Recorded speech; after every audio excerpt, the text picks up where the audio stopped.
Ok, alors, on va maintenant parler plus en détail de comment prier. Déjà, ce que vous reteniez, la chose la plus importante, c'est qu'il n'y a pas de méthode. S'il y avait eu une méthode, Jésus aurait dit « voici la méthode ». S'il y avait eu une méthode, Jésus aurait suivi la méthode. La méthode que Jésus a employée, c'est « je ne fais rien de ma propre initiative, je ne fais que ce que j'entends, ce que je vois le Père faire, et je ne dis que ce que j'entends le Père dire. » C'est aussi simple que ça. Je reste à côté du Père, j'écoute ce qu'il me dit, et je le répète, et je fais ce que je vois faire. Par exemple, ça m'arrive souvent quand je suis en train de prier pour quelqu'un que je m'entends dans ma tête dire la prière à l'avance. C'est-à-dire que je suis en train de prier, et je m'entends avec ma voix dans ma tête dire quelque chose avant que je dise ou que je le pense. Alors au début, je trouvais ça perturbant, et après j'ai compris que c'est juste le Seigneur qui me guide à quoi prier. Fait que je me mets à l'écoute, puis je répète ce que j'entends dans ma tête. Oui, mais est-ce que tu répètes tout ce qui te passe par la tête? J'ai quand même un filtre. Si c'est quelque chose de stupide, je réfléchis un petit peu, je dis Seigneur, est-ce que tu me confirmes ça? Puis j'essaie de trouver une base biblique. Est-ce que c'est biblique cette affaire-là? Puis si je trouve une base biblique, je le dis. Ou si j'ai entendu un témoignage que ça existe, je le fais. Puis des fois, je prends un risque. Parce que des fois, j'ai rien de tout ça. Tout ce que j'ai, c'est la présence de Dieu sur mon front qui me dit comme, essaye, tu vas voir par la suite. Je suis comme, ok.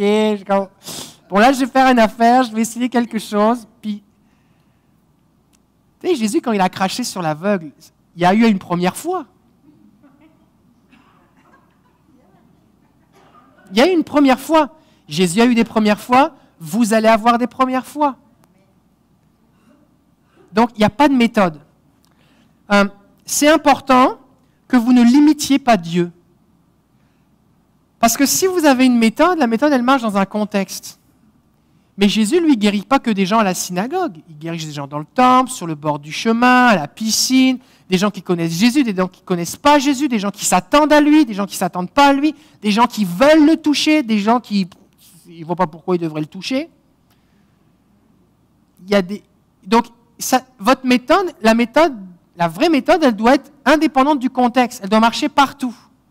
Fait que je dis, bon, attends, là, on va faire 3 chants. Ensuite, ça, le pasteur va prêcher 45 minutes sur les mensonges, sur la guérison que tu peux croire.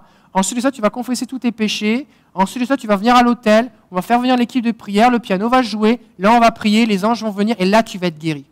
Tu ne peux pas faire ça au Walmart. Ça ne marche pas. Donc, il faut que ce soit plus simple que ça. Écoutez Jésus. Donc, il ne faut pas limiter Dieu. Récemment, il y a une conférence Puissance et Amour à Québec, qui était une bonne conférence, dans laquelle on a beaucoup parlé de l'audace, d'aller partager ce qu'on a reçu, toutes ces choses-là, et c'est très bon. Mais il y a juste une chose qui a été partagée, c'est le fait de commander et prendre des risques. Ça, c'est bon, parce qu'il faut prendre des risques, c'est la foi. Si tu ne prends pas de risques, ça ne marche pas. Et oui, c'est vrai qu'on a une autorité.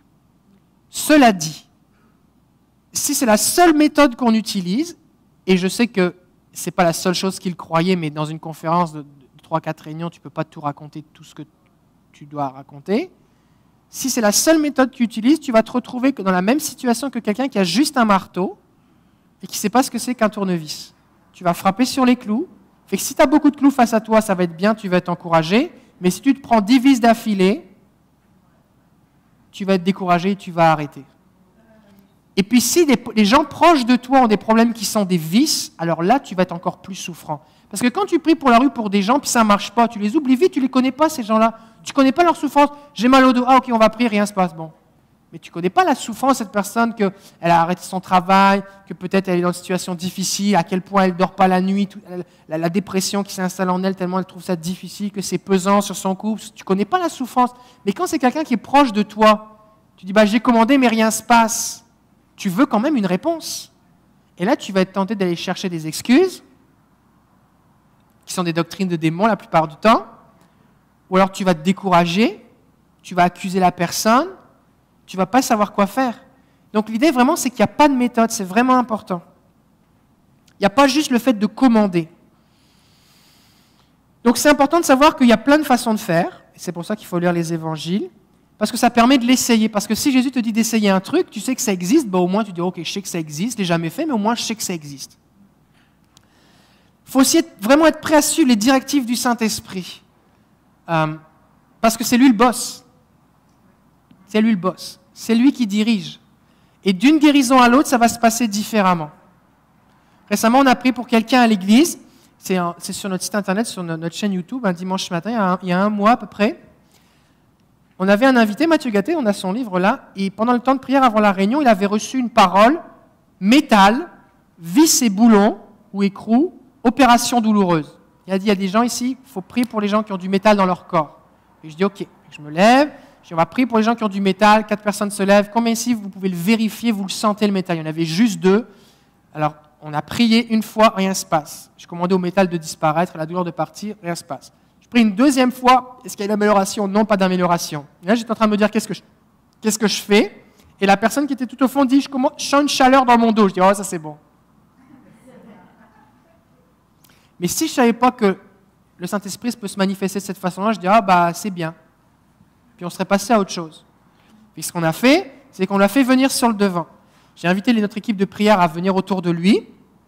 Puis j'ai commencé à prier, 1 fois, 2 fois, 3 fois. Puis la douleur a diminué, la chaleur d'abord a augmenté. Puis ça c'est bon signe. La chaleur augmente, c'était bon signe. Mais la douleur était pareille. Ensuite de ça, la douleur a commencé à diminuer en partant du cou jusque ici. Il avait été opéré à 4 reprises il y a 30 ans. Il avait des barres, une dégénérescence des disques de la colonne. Il avait des barres à plusieurs endroits dans la colonne. Il n'était pas capable de se pencher plus que ça, peut-être 15 degrés. Et en arrière, incapable. Il y avait une pompe à morphine dans son abdomen qui diffusait la morphine dans son dos. Et malgré ça, la nuit, il pouvait dormir qu'1 heure d'affilée à la fois. Après ça, pendant une demi-heure, il devait essayer de retrouver une position tellement il souffrait. La morphine injectée en permanence. Et malgré ça, la douleur. La douleur a commencé à diminuer. Et là, une jeune femme de l'église, elle m'a dit, je vois un ange qui vient, qui est en train de remplacer ses disques un par un. Et actuellement, c'est rendu à la moitié de son dos. Elle me dit ça dans l'oreille. Je dis, ok, partage-le. Et là, il dit, la douleur est arrivée à la moitié de mon dos. C'est comme ça confirmé. Je dis, ok, prie. Elle commence à prier. Au final, ça a duré 25 minutes. Puis à la fin, il touchait ses pieds. Il se penchait complètement en arrière, puis aucune douleur, et il dort. Bon. Il dort maintenant. Il est capable de dormir. Bon. Pas?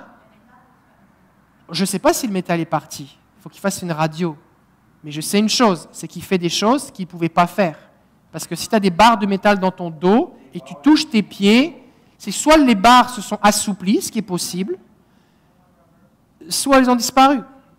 Il s'est passé quelque chose. Elle n'a pas dit que l'ange avait enlevé le métal. Elle a vu que l'ange remplaçait les disques. Donc on ne sait pas ce qui se passe avec le métal, il faut qu'il fasse une radio là. Mais tout ce que je veux vous dire, c'est quoi? C'est que dans tout ce qui s'est passé dans ce moment-là, premièrement, on a pris le temps de persévérer. Deuxièmement, il y a eu une parole de connaissance qui était juste 3 mots. Il a fallu la foi de les partager, la foi de les relâcher, la foi de persévérer pour que les gens se manifestent. Les gens ont dû croire de se lever. La personne a dû dire qu'elle ressentait de la chaleur. J'ai dû croire que parce qu'il y avait de la chaleur, il se passait quelque chose. Prier, comprendre que la chaleur augmentée, c'était bon signe. La personne a une vision, elle a dû avoir la foi de partager la vision, j'ai dû avoir la foi de la relâcher, la personne a confirmé où est-ce qu'on en était, et les gens priaient les uns après les autres, et finalement la douleur est complètement partie. Donc pour répondre à la question de, je pense que c'est André tout à l'heure, qui posait la question tout à l'heure, la guérison c'est simple, Jésus a tout payé. Mais en même temps c'est compliqué, parce qu'il faut apprendre le langage du Saint-Esprit. D'accord ? Fait que ce n'est pas compliqué au sens de impossible à comprendre, c'est compliqué au sens qu'il faut s'entraîner, s'exercer, apprendre, partager, dire Seigneur, explique-moi. D'accord? Donc il faut vraiment être dans la dépendance. C'est pareil quand tu fais de la délivrance, on n'a pas encore abordé à l'école trop le sujet de la délivrance, l'année prochaine certainement je vais plus en parler, mais vraiment cette dynamique qu'il faut écouter Jésus, à chaque fois c'est différent. Seigneur, je ne sais pas comment prier. Et d'ailleurs, une des prières un des versets sur la prière qui est vraiment important, c'est Romains 8, verset 26. si vous voulez le prendre avec moi dans votre Bible. Romains 8, 26. Avant, je faisais des PowerPoint, mais je cite tellement de versets qui ne sont pas sur mes notes qu'après on est perdu, fait que je ne fais plus de PowerPoint. Ça va? Romains 8, 26. De même aussi, l'Esprit vient au secours de notre faiblesse, car nous ne savons pas ce qu'il convient de demander dans nos prières. Mais l'Esprit lui-même intercède par des soupirs inexprimables, et celui qui sonde les cœurs sait à quoi tend l'Esprit, c'est selon Dieu qu'il intercède en faveur des saints.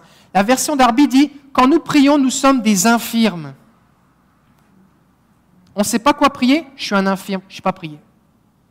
Je ne sais pas prier. Seigneur, qu'est-ce qu'il faut prier? Fait que plutôt que d'arriver face à une situation, de dire, moi je suis un expert, regarde, je vais prier, je vais faire mes prières, Seigneur, qu'est-ce qui se passe? Ah ouais, il répond à mes prières. Seigneur, comment on prie? Fait qu'une première chose que vous pouvez faire qui va vous aider quand vous priez pour quelqu'un, c'est vous poser quelques questions, savoir qu'est-ce qui se passe, pas besoin de tout le dossier médical, j'en ai parlé tout à l'heure, et ensuite vous avez dit, ok, on va prier. Et puis vous aidez la personne, je vais faire plusieurs prières courtes, je vais prendre des temps pour écouter Dieu, et puis on va voir ce qui se passe. Et là, tu te mets tranquille, tu fermes tes yeux tranquillement. Tu peux demander à la personne de fermer ses yeux pour recevoir. Dis-lui, juste toi, tu dois juste recevoir. Pas besoin de prier, juste recevoir, comme si tu recevais un massage, ou tu n'as juste rien à faire. Ok? Concentre-toi sur ce que tu ressens, puis dis-moi si tu ressens quelque chose, ou une évolution, quelque chose.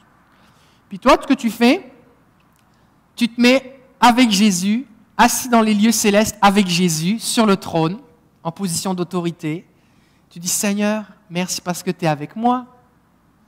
Merci parce que tu écoutes mes prières et je sais que tu veux la guérir. Ça, c'est la base. Fait que Seigneur, moi, je veux collaborer avec toi. Comment on doit faire? Et là, tu te concentres sur le Seigneur.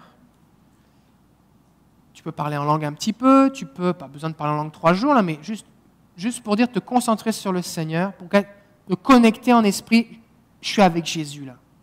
Puis là, tu peux soit poser ta main ou pas, puis inviter le Saint-Esprit, viens Saint-Esprit. Tu peux juste dire quelque chose de simple comme « sois guéri au nom de Jésus ». Tu peux commander à la chose de fonctionner ou de disparaître. Tu peux maudire ce qui n'a pas à être là. Jésus a maudit le figuier. Tu peux maudire la tumeur, le cancer, le diabète. Tu ne maudis pas la personne, bien sûr. Tu maudis ce qui n'a pas à être là. Tu peux faire un geste prophétique, comme par exemple, j'enlève maintenant cette douleur, je te la donne, Jésus. La Bible dit, déchargez-vous sur lui de tous vos fardeaux. Tu peux appeler des forces neuves. Tu peux commander à l'inflammation de disparaître. Tu peux parler aux organes. Tu peux déclarer un verset. Tu peux juste faire une prière courte. Au nom de Jésus, sois guéri. Saint-Esprit, viens, que ton règne vienne. Commencez maintenant, puis vous vérifiez. Puis tu te mets déjà dans la tête que tu vas prier jusqu'à ce qu'il se passe quelque chose.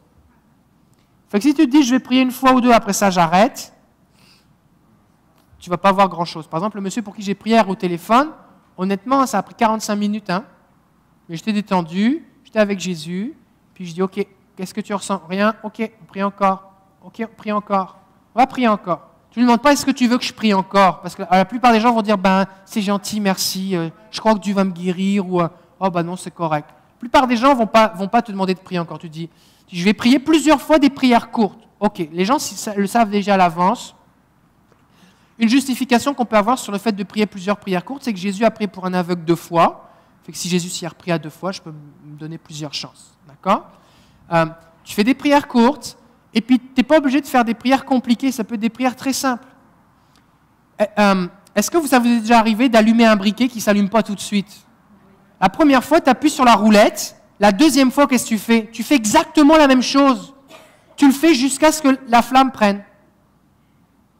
D'accord? Fait que des fois, ce n'est pas juste que ta prière n'est pas la bonne prière, c'est juste qu'il faut insister un petit peu. Tu ne dois pas insister contre Dieu, tu dois insister contre la maladie, contre l'opposition spirituelle, parce que tu veux une percée. Par exemple, la Bible dit, soumettez-vous à Dieu, résistez au diable, et il fuira loin de vous. Elle ne dit pas résister 5 minutes, elle ne dit pas essayer 10 fois, résister 15 fois. Elle dit en fait résister jusqu'à ce qu'il s'enfuit. Quand est-ce que j'arrête de résister? Quand il est parti. C'est simple. Donc si tu te mets déjà dans cet état d'esprit, Jésus est avec moi, on est en train d'allumer un feu, et puis je sais que le feu va prendre. Fait qu'on va prier jusqu'à ce qu'il se passe quelque chose. C'est sûr que si la personne te dit, garde, vraiment, il faut que je parte, ou j'aimerais vraiment qu'on arrête de prier, la personne est libre, d'accord? Mais le fait d'être dans cet état d'esprit, ça va t'aider toi. Parce que sinon, vite, tu vas être découragé.